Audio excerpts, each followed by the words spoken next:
கட்சியுடைய தலைவர் விஜய் அவர்களை பற்றி பிஜேபியுடைய முன்னாள் மாநில தலைவர் அண்ணாமலை அவர்கள் வந்து ஒரு ஸ்டேட்மெண்ட் கொடுத்துருக்காரு. என்னன்னா, வரப்போகிற தமிழக 2026 சட்டமன்ற தேர்தலில் விஜய் அவர்கள் மிகப்பெரிய தாக்கத்தை ஏற்படுத்துவார் அப்படின்னு வந்து அவரே சொல்லியிருக்கிறாருங்க.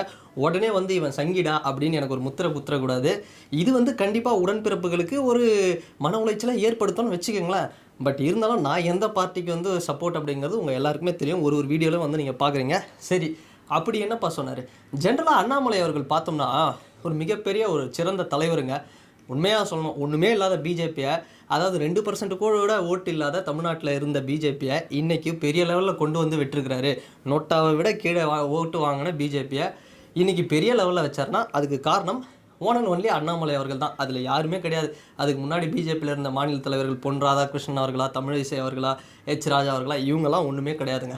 ஓப்பனாக சொல்லலாம், ஒன் அண்ட் ஒன்லி அண்ணாமலை மட்டும்தான். அவரை நம்பி தான் இவ்வளோ பெரிய யங்ஸ்டர்ஸ் பட்டாளமும் சரி எல்லாருமே வந்து அவருக்கு வந்து சப்போர்ட் பண்ணுறாங்க. இன்றைக்கி நேஷனல் லெவலில் மோடி இல்லைனா பிஜேபி இல்லை, பிஜேபி இல்லைனா மோடி இல்லை அப்படிங்கிற ஒரு கருத்து இருக்குல்ல, அந்த மாதிரி தான் தமிழ்நாட்டில் இருக்குது. அண்ணாமலை இல்லைனா பிஜேபி இல்லை, பிஜேபி இல்லைனா அண்ணாமலை இல்லை அப்படிங்கிற மாதிரி.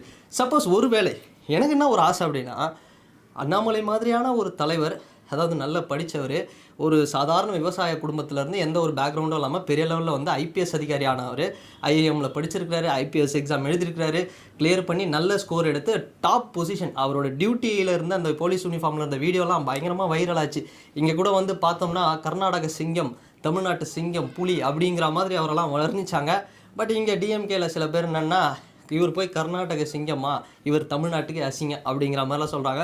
ஆனால் உண்மையாகவே அந்த மனுஷன் ஒரு ஐபிஎஸ் ஆஃபீஸராக எனக்கு ரொம்ப பிடிக்கும்.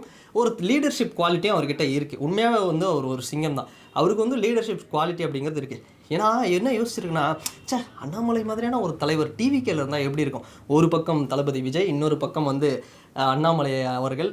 அண்ணாமலை சார்லாம் இருந்தாங்கன்னா கண்டிப்பாக வந்து டிவிகே வின் பண்ணால் டெப்டி சிஎம் போஸ்டிங்கை கொடுக்கலாம், இல்லை பெரிய பெரிய மினிஸ்ட்ரி லெவலில் கொடுக்கலாம். அந்த அளவுக்கு வந்து இறங்கி செம்மையாக வேலை பார்ப்பார்.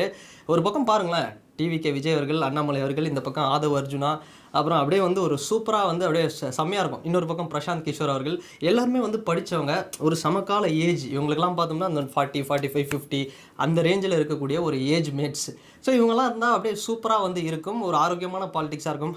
ஆனால் என்ன பிரச்சனைனா, இவர் பிஜேபியில் இருக்கிற வரைக்கும் பார்த்தோம்னா இவருக்கு பெரிய ஒரு கூட்டம் இன்றைக்கி வரும். ஆனால் இவரோட பாசிட்டிவ் அதுதான். ஆனால் இவரோட நெகட்டிவ் என்னென்னு பார்த்தீங்கன்னா, இவர் பிஜேபியில் இருக்கிறதுனால நிறைய பேர் வந்து இவருக்கு சப்போர்ட் பண்ணுறதுக்கு தயங்குறாங்க. ஸோ நிறைய பேருக்கு பிடிக்கும். என் ஃப்ரெண்டெல்லாம் பார்த்தோம்னா பக்கா டிஎம்கேங்க, பரம்பரை அவங்களாம் டிஎம்கேக்கு போடுறவங்க. ஆனால் அவனே பார்த்தோம்னா லாஸ்ட் எலெக்ஷனில் நான் பிஜேபிக்கு தான் போட போகிறேன். காரணம் என்னடா அப்படின்னு கேட்டால், அண்ணாமலை தான் ஒரே ஒரு காரணம். அந்தளவுக்கு வந்து அவருக்கு ஒரு மிகப்பெரிய ஒரு ஃபேன் பேஸ், ஒரு ஃபாலோவர்ஸ் அப்படிங்கிறது இருக்கிறாங்க தமிழ்நாட்டில். ஸோ அப்படி ஒரு மிகப்பெரிய ஒரு தலைவர் தான். நான் இல்லை, மாற்றுக்கிறதே இல்லை. எதாக இருந்தாலும் வளராமல் தெளிவாக டேட்டாவோட புட்டு வைப்பாருங்க மனுஷன். ப்ரெஸ் மீட் அப்படிங்கிறத அப்படியே அசராமல் வந்து இது பண்ணார். ஸோ அப்படிப்பட்ட ஒரு அண்ணாமலை அவர்கள் டிவிகே மாதிரி ஒரு பார்ட்டியில் இல்லையே அப்படிங்கிறது ஒரு வருத்தம். சரி, டிவிகேல இல்லைப்பா, டிவிகேக்கு வரலைன்றது வருத்தம். டிவிகேல இருக்கிறாங்க அந்த மாதிரி. ஏன்னா ஐஆர்எஸ் ஆஃபீஸர்ஸ்லாம் இப்போ இருக்காங்க. ஐபிஎஸ்க்கும் ஐஆர்எஸ்க்கும் பெரிய வித்தியாசம்லாம் இல்லை. படிப்பு ஒரே சிலபஸ் தான், ஒரே இது தான், கோச்சிங் எக்ஸாமினேஷன் தான், சரிங்களா? ஸ்கில் எல்லாமே ஒரே மாதிரி தான் இருக்கும். பட் அவர் கொஞ்சம் ஒரு போலீஸ் முன்னாள் ஐபிஎஸ் அதிகாரி.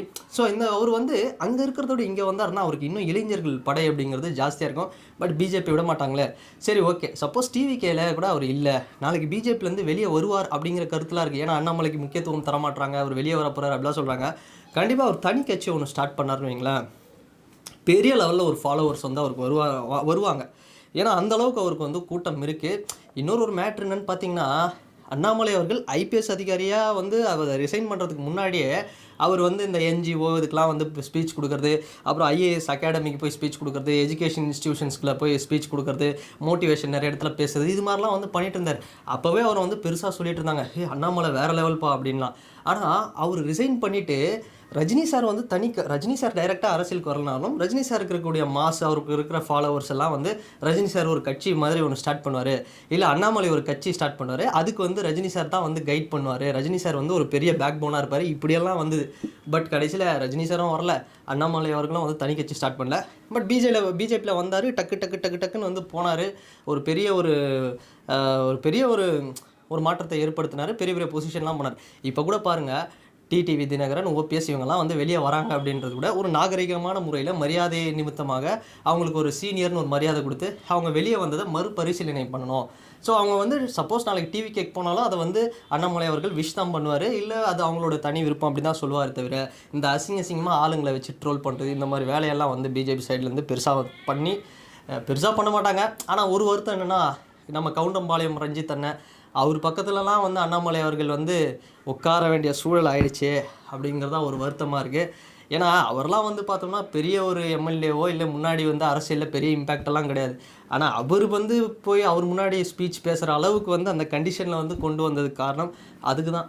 அண்ணாமலை அவர்கள்லாம் வந்து தனியாக ஒரு கட்சி வந்தார் அப்படின்னா அது ஒரு பெரிய மாசாக இருக்கும். பட் டிவிகே மாதிரியான ஒரு பார்ட்டிக்கு வந்து இருந்தாருன்னா அது இன்னும் இருக்கும். இல்லை நாளைக்கு டிவிகே பக்கம் வந்து வரதுக்கும் வாய்ப்பு இருக்குது. சப்போஸ் அப்படி வரணும்னா ஒரு தனி கட்சி ஸ்டார்ட் பண்ணுறது அப்படிங்கிறது எனக்கு தெரிஞ்சு ஒரு பெட்டர் ஆப்ஷனாக இருக்குங்க. அந்த அளவுக்கு வந்து ஒரு யங்ஸ்டர்ஸ் வந்து அவருக்கு சப்போர்ட் இருக்காங்க. ஸோ இதை தாண்டி நான் என்ன சொல்ல வரேன்னா, அவர் சொன்னது தான், அவரே சொன்னார். என்ன சொன்னார்?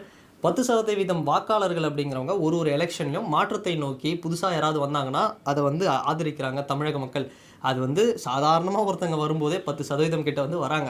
இப்போ விஜய் மாதிரி ஆட்கள் இருக்கும்பொழுது ஒரு 15% வருவாங்கன்னு வச்சுக்கோங்களேன். அப்போ தளபதி விஜய் அவர்களுக்கு வந்து ஆல்ரெடி பார்த்தோம்னா ஒரு 15-20% இருக்குது.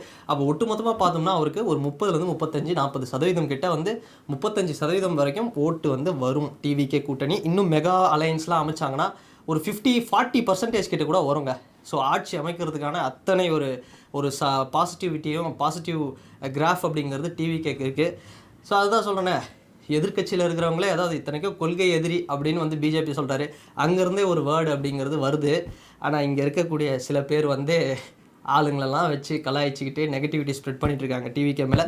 சரி, அதுக்கெலாம் வந்து நம்ம வந்து அசரவே கூடாதுங்க. ஸோ பார்க்கலாம் இன்னும் ஒரு 7 months. ஸோ இப்படி ஒரு கருத்து பார்க்கலாம். அண்ணாமலை அவர்கள் என்ன பண்ணுறாரு அப்படிங்கிறத நம்ம பார்ப்போம். ஸோ இந்த மாதிரி ஒரு டைமில் டிவிகேக்கு அவர் இந்த சொன்ன வார்த்தை அப்படிங்கிறது ஒரு பெரிய விஷயம் அப்படின்னு சொல்லலாம்.